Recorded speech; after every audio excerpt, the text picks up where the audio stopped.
una jambo la kuwaambia Watanzania moja tu, unapewa nafasi ya mwisho, sema moja, nitasema pambaneni mpate katiba mpya.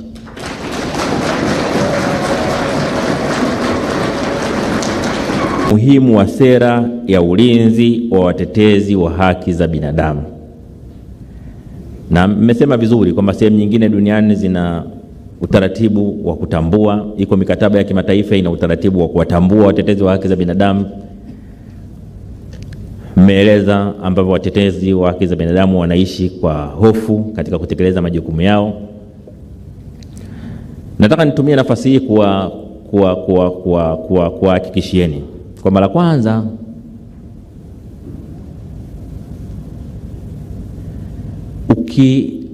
ukiona watetezi wa haki za binadamu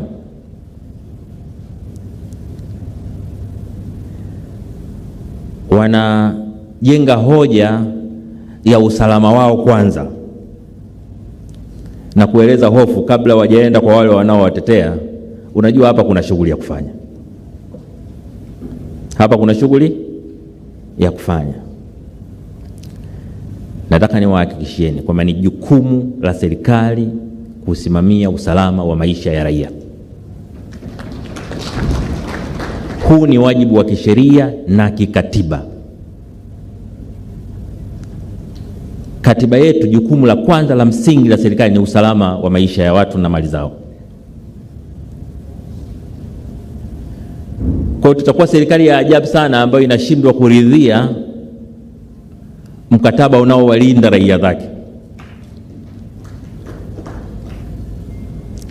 Kwa hiyo nitumie nafasi hii kuhakikishieni kwamba hili tunalichukua kwa uzito unaostahili. Na kwa kweli wakati tukiongelea utaratibu huu kuweka kwenye katiba, kwenye sheria, kwenye nini, lakini wakati tukiendelea kwa sheria tulizo nazo,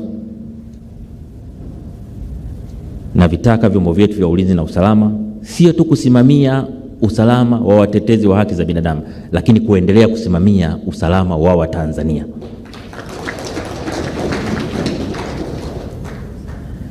Watanzania wana haki ya kuishi kwa amani bila hofu. Ni haki yao ya kikatiba. Kwa katiba hii tulionayo, Watanzania wana haki ya kuishi kwa amani. Na nimeona hata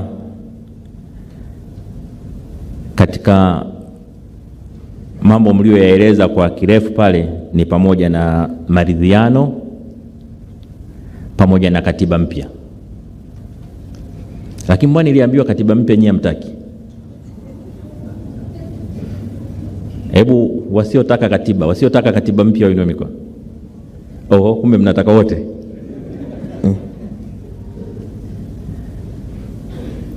Sasa hebu niseme kidogo kwenye hili la katiba. La kwanza, ni muhimu sana watetezi wa haki za binadamu, asasi za kiraia, vyama vya siasa na Watanzania kujua kwamba sheria kuu ya nchi ni katiba. Sheria kuu ya nchi ni katiba.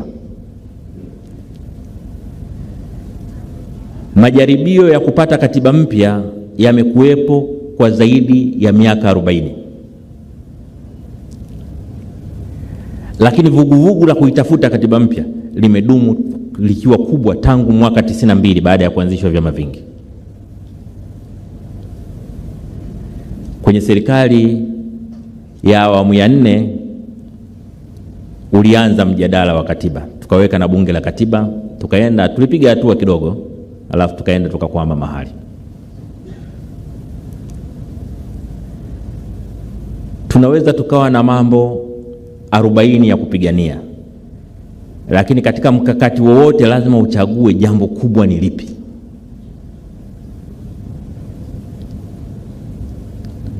Kwa mfano sasa hivi ukisikiliza madai mengi ya watu mbalimbali, unakuta wamepanga mambo 10 kwa pamoja.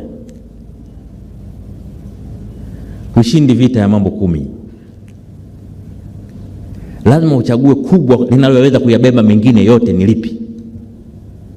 Na katika utawala bora katika nchi, kitu kinachoweza kubeba mengine yote ni katiba.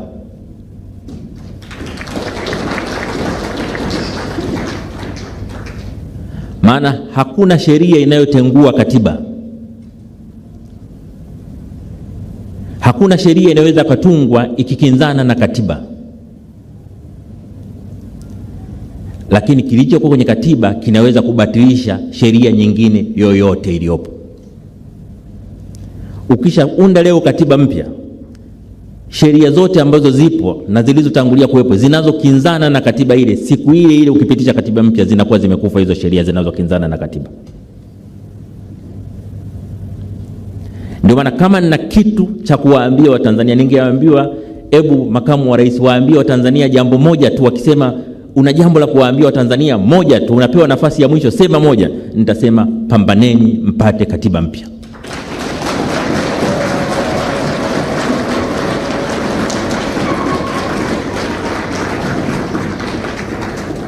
Pambaneni mpate katiba ambayo ina makubaliano ya wadau wote, katiba yenye mwafaka katika taifa, katiba itakayotupeleka mbele miaka 50 inayokuja.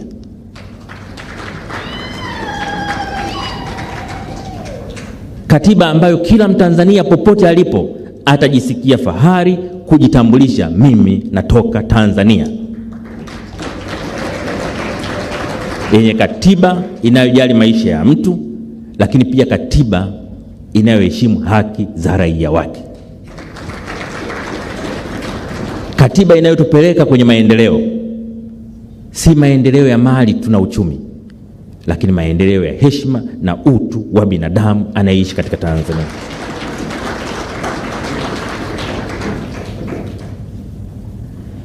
Ili uwe na hakika ya kupata katiba mpya, moja ya mambo ambayo ni muhimu sana, mambo ambayo ni muhimu sana ni utashi wa kupata katiba wa rais aliyoko madarakani. Nataka niwaambie bila kuwadanganyeni, kwa mujibu wa katiba yetu, rais anapokaa kwenye kikao cha baraza la mawaziri,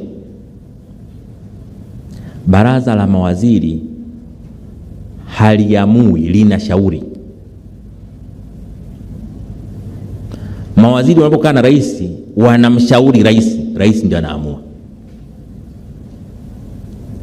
Kwa hata ajenda za baraza la mawaziri anayeamua ziingie zitoke ni rais. Akisema hii haitaingia miaka 100, haitaingia.